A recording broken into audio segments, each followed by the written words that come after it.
Hey guys, welcome back. I hope you are having an amazing day. Let's get right into the stories. The first one is an entitled People Story. Walking my dog Coco in the park has always been one of my favorite activities. She's a sweetheart of a chocolate lab who loves being outdoors and romping around with the other pups. For years, we've had a nice little routine at Green Grove Park near my house. Coco would chase tennis balls, splash around the pond, and make new furry friends while I'd chat with the other dog owners. It was our happy place. That is, until Karen showed up. I still remember the first time I saw her scowling at us from across the dog park. She had these beady, judgmental eyes that gave me an instant bad vibe, and the way she was glaring at Coco made me uneasy. Still, I tried to ignore her and continue playing with my pup. Little did I know that was only the beginning. Over the next few weeks, Karen started repeatedly complaining about Coco specifically, even though my girl was extremely well behaved. According to Karen, Coco's presence was disruptive and dangerous to the other dogs, which was total nonsense. All Coco wanted to do was play and make friends. No matter how politely I tried to explain that Coco wasn't harming anyone, Karen remained adamant that my vicious beast needed to be banned from her park. That's right, she actually claimed sole ownership over the entire public park, as if her taxes alone paid for the upkeep. One day I arrived to find Karen yelling for the park authorities to come take Coco away. She shouted exaggerated accusations, insisting Coco had attacked another dog, which was an outright lie. Thankfully, the park staff knew me and Coco well enough to realize Karen was being ridiculous, but her determination to get rid of us was worrisome. That's when I decided to do some digging into who actually owned Green Grove Park. And lo and behold, the deed was under the name of a real estate company, not the city as I had assumed. Even more interestingly, that company happened to have a for sale listing online. A plan started hatching in my mind. If I bought this park myself, I could put an end to Karen's crusade against Coco once and for all. Plus, as the owner, I could make some much-needed improvements around the place. It was perfect. The park belonged to the community, not some entitled Karen. After discussing it thoroughly with my family, I put in an offer on the property. A few weeks later, I got the call that it was mine. I was so excited to share the news with the other parkgoers and finally stand up to Karen. On my first day as the new owner, I arrived to find Karen mid-rant at a frightened teenager working the front desk. She was still insisting Coco be banned and even demanded the staff call animal control to have my sweet pup forcibly removed. I calmly stepped in and said, "Actually, Karen, I don't think Coco is going anywhere. You see, I happen to be the new owner of this park, and I say Coco is welcome here any time." The look on her face was priceless. Karen stood there, sputtering in shock that her demands were meaningless now. Once she collected herself, the tirade began. "This is absolutely unacceptable," she shouted. "I will not have that menace of a dog in my park." I had to laugh. "Your park? I'm sorry, Karen, but this belongs to me now, and I make the rules here. But hey, if you have concerns, you're free to take them up at the next homeowners association meeting." Of course, there was no homeowners association, but I couldn't resist messing with her just a little bit. Karen huffed in frustration, then stomped off in a rage, vowing to fight me on this. Honestly, I almost felt sorry for her. She was so convinced that everything belonged to her, when the world just didn't work that way. In the following weeks, I implemented all sorts of great changes around the park. We added agility equipment, walking trails, and a doggy ice cream stand. I also hired a security team to firmly deal with any entitled Karens making trouble. Meanwhile, that vindictive woman tried everything to sabotage my ownership and get Coco kicked out. She filed false complaints with the city, posted nasty reviews online, and even mailed me threatening letters from imaginary lawyers. But I stood my ground. With the law on my side, she didn't have a leg to stand on. The other park visitors applauded my decision to take over. Families felt safer, dogs were happier playing, and the whole place came alive again without Karen constantly harassing people. And I gotta say, as Coco and I walked the trails through our park playing fetch across our fields and swimming in our pond, it felt pretty darn satisfying. The next one is a pro-revenge story. This happened in the early 2000s when I joined a startup. We agreed on a salary and no paid overtime with an evaluation in 3 months and then annually. Standard stuff mostly. It was a very mediocre salary for the work. but I really liked the work itself, which was extremely interesting and challenging. Even if the finances were so-so, I felt I'd learn a lot of skills that would be useful in the future. After 3 years and having 10 decent clients and a bunch of clients trialing with money rolling in, the talk turned to back pay and paid overtime, plus compensating for past overtime. At that point, around $50K in overtime had been accrued, which is a lot. Legally, it couldn't be back pay, so the talk was always of a discretionary bonus. At this point, everyone was okay with this, myself included. This was discussed in writing via company emails too, so I felt secure and that no ill will was in play. I felt the company should be able to afford the payment, and I'd happily settle for equity at a discount, which is legally possible there, if cash flow was an issue. The discussions about back pay, possible equity, and now started to drag on, and I was getting irked by this. In the end, I was made an offer of equity, which meant the company valuation was far beyond anything reasonable, in the hundreds of millions, and I'd get a minuscule stake, less than 0.01% of a company with 9 employees and a projected annual turnover of around 2 million. It was an attempt to stiff me out of money, and I didn't want to take that lying down. To say I was furious was an understatement. Anyway, the day he made that offer, I handed in my resignation. This sent the CTO into panic mode because the CEO had refused an updated contract, and I was still on a 1-month notice period, plus I had a lot of untaken paid leave. Basically, it meant I was walking out right then and there. So, off I went that very same day, to the shock and surprise of everyone, I guess. The next day I sent an official registered letter requesting my overtime back pay and received a negative response, which I followed up with another detailed demand. This was also rejected because the bonus was discretionary, and there is no overtime. However, I'd been seeking legal advice, and I understood that they don't have a leg to stand on if I'm willing to pay for an attorney.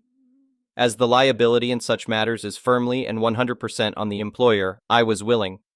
You need to understand that going to a lawyer was very rare in those parts back then, so companies didn't generally expect this outcome. Things have since changed. When going through the applicable laws with the attorney, I noticed there is a limitation of 7 years.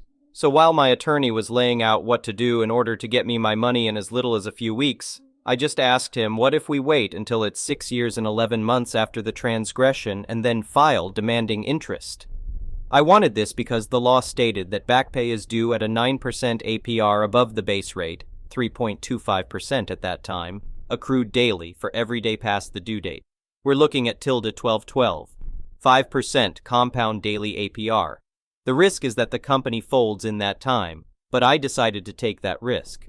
I sent one final letter stating that I expect all the owed and accrued amounts to date to be paid immediately. Of course, nothing happened. For the next few years, life rolled on. The company did grow and become a known player in the area. When the time came, I found an attorney and started the case.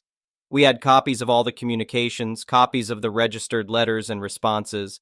The back pay demanded now, including interest, was $112K. What I didn't know was that in addition to this, that there are fixed penalties for each instruction to perform uncompensated overtime. The total demand was something like $135K. To say that the CEO, who was still CEO, lost his temper would be an understatement. I got a very verbally abusive phone call which I dutifully recorded, as it wasn't completely unexpected, and was added to the filing. The CEO fought or tried to, but when the judge heard the phone call, he took an immediate dim view. Reading through all the communication just put more nails in the defense's coffin. The judge just ruled and instructed the company to pay immediately and without delay, and also ordered the company to pay all my legal costs. They also got a full audit from the Department of Labor. The company paid up a week later. To add insult to injury, the evening of the court's decision, the CEO apparently got very drunk and crashed his car into another vehicle while drunk.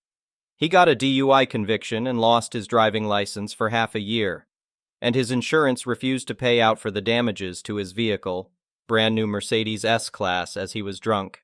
All in all, a glorious day. The next one is a petty revenge story. I changed the names to protect my job. A bit of background. I have worked in public education at a site for over 25 years. The supervisor was a new one with a questionable past. I was newly elected union president. The supervisor did not like me, and I think felt threatened by my mere existence and went after me. Wrong move, Skippy. From the beginning of the educational term, my supervisor, ND, and I clashed. They seemed to go out of their way to find something to talk to me about, write me up for, or simply question me about. At first, I chalked it up as trying to figure out what I did and how things ran, but it became obvious that they were going after me and wanting to get me fired. Well, let's just say, as a long-term employee in a public education system with a strong union, I am fairly protected.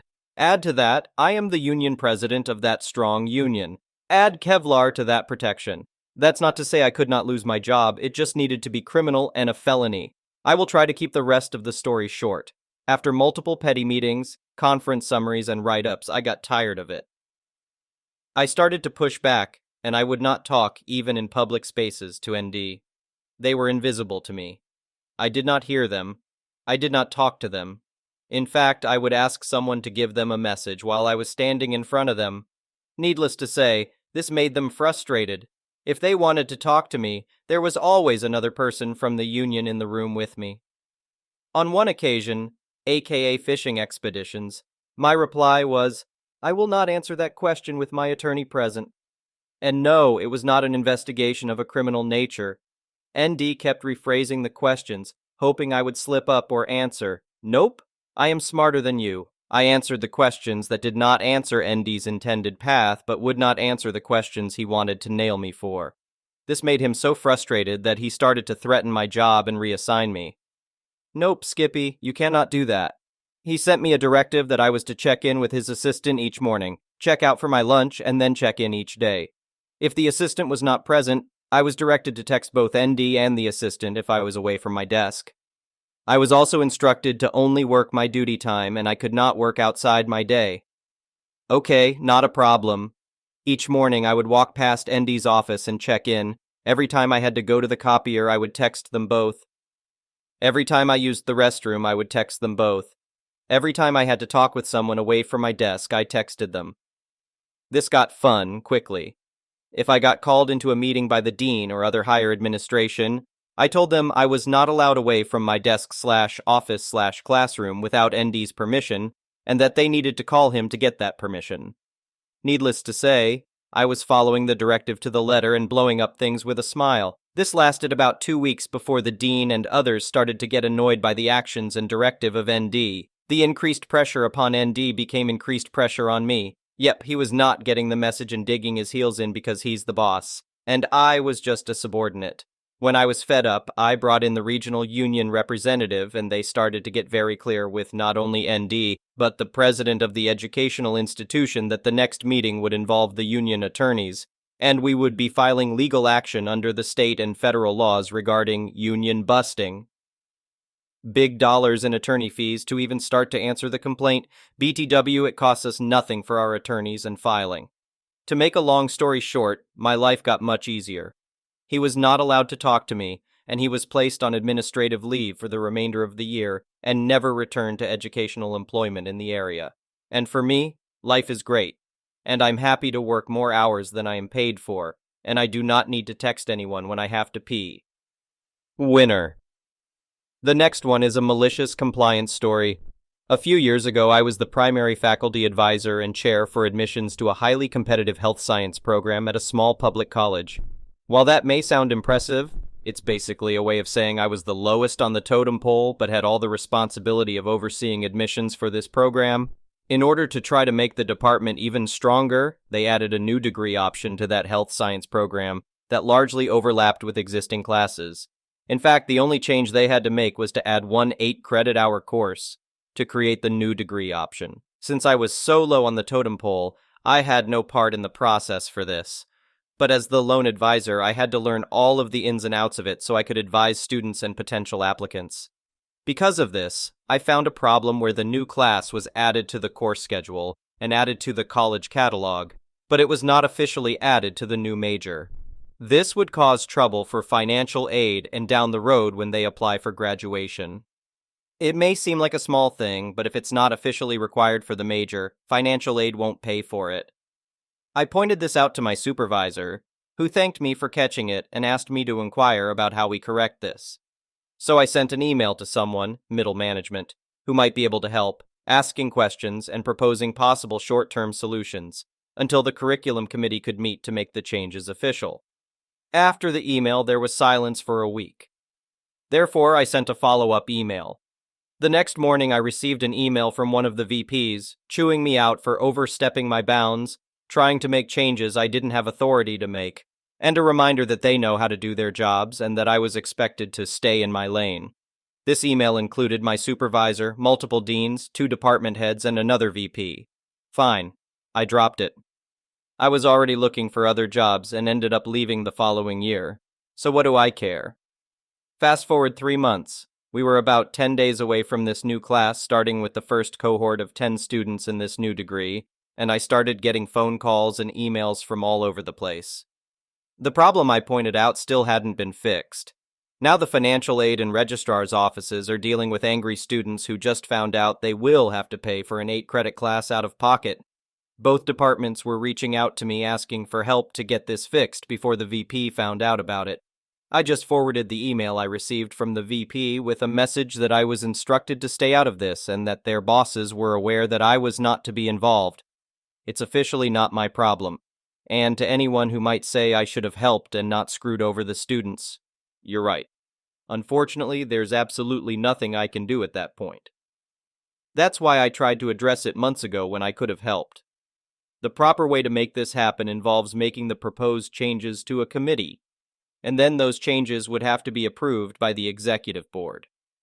For various reasons, this could not happen between then and the start of the class. So the VP contacted the state chancellor's office to see what kind of workaround the state would approve to get this done now. However, the college was denied any exceptions. In the end, the college ended up having to swallow the cost of this course for all 10 students. I don't remember how much it was, but it was no less than $25,000. The next one is an entitled People Story. Where I live, we get snow in the winter time, not in the US, and English is far from my daily language. And I have a bad back and shoulders, so I bought a snowblower to avoid all the manual shoveling. I live in a 4-family house, and we park our cars on a public street. When the snowplow clears the street, it leaves a good snowdrift on the sides of the street toward all our parked cars, and we go out shoveling it away so we can get our cars in and out. Well, most of us do, but not all. Especially one of my neighbors can't be bothered to do it. She gets her car out from the spot and drives over this snowdrift. When she comes back, she conveniently parks in a spot that cleared by me and my machine or my other neighbors with a shovel. Last week, she tried to wiggle her car out from the spot, and I stood watching her from inside for about 15 minutes before she got her car out. The snow made it hard for her, and it doesn't help that she can't drive. Last year, when I was outside clearing the snow, she came out and started her car, but she couldn't get it out of the snow. I told her to get out, and then I reversed it out for her, and then I cleared the snow where she was parked. I enjoy being helpful toward my neighbors. She watched me doing the job, but asked me later why I bothered clearing snow on the public street, where we have absolutely no assigned parking spots. Well, I said, I like getting my car out, and if no one has taken the spot when I get back, I like to park it without the problems that the snow obviously creates. It's easier and more convenient when it's cleared. During the winter last year, she started parking in cleared spots and didn't lift the shovel to clear any snow one single time. I wasn't out to do it every day. My other neighbors did it when I didn't, but not her, not at all. Well, this week, we had a massive snowfall. We have had about 3 feet of snow in 3 days, so clearing the street and the walkway to the house has been essential. But why should I bother to do it? Like stated above, I like getting my car out, and I enjoy helping my neighbors, but this year I haven't done anything at all to help her. She does nothing for our community, and there is a limit to how helpful you want to be when you get nothing in return. Ever. My other neighbors and I have cleared everything except around her car, and now it looks like a good old-fashioned igloo. She has some digging ahead of her if she even wants to open the doors on it. Oh, the best of it is that we have a cold front here. The forecast says -4 degrees Fahrenheit for the upcoming days, and that will make all the hard-packed snow turn into ice. So, neighbor, you're right, why should I bother? The next one is an entitled Parent Story. A few days ago, my family gathered at my great-grandparents' house for a family Christmas celebration. My great-aunt, my grandma's sister, was present with her grandson, his wife, and their child. This particular aunt is always causing drama in the family, and we'll call her R. My dad took me to get my septum pierced for my 18th birthday early in 2023, so I've had it pierced for a while. I've only had the plain silver horseshoe I received when it was first pierced for a while, but I recently acquired a new horseshoe piercing, decorated with a bee on one end and a honeycomb on the other. It stands out more than the other one, so I guess she finally noticed it during our celebration. I was sitting on the stairs with my brother, as usual. R was sitting on the floor across from the stairs with her great-granddaughter S and two of my younger cousins. She stared at me for a while, which I assumed was because of my hair, as she's never liked the fact that I shaved the sides and got an undercut. Instead, she asked me if I had my septum pierced. I said I did, and she simply asked, "Why?" Before I could even answer her, the answer would have been something like, "Because I wanted to." She said, "You know, they say that a woman gets her septum pierced so her husband can attach her to a leash and drag her around by it." She actually said that in front of the three younger girls in the room. My aunt and uncle, who were sitting on the couch to my left, were shocked. Since none of us wanted to cause a scene, we kind of just laughed it off. I was a bit snappy and said, "Well, mine is a horseshoe, not a ring, so it doesn't matter." The topic was dropped for a while. Later, after we all had lunch, R cornered me by the bathroom after I washed my hands and demanded that I remove the piercing because I was being a bad influence on poor S. S was too busy playing around in her new princess dress to notice anything anyone else was doing, so that was nonsense. I'm a very anxious person normally, but this lady has had something against me and my dad basically my entire life, so I was sick of her behavior. I told her to back off and to stop judging me and my decisions when she messed up her own marriage so much that her ex doesn't like being referred to as her ex because it connects him to her. She gave me so many nasty looks for the rest of the afternoon, but I didn't care. I'm already planning on getting more nose piercings, and her narrow-minded ideals can't stop me. Thank you for watching. I would really appreciate it if you could like the video and subscribe to our channel if you haven't already. We'll see you again tomorrow.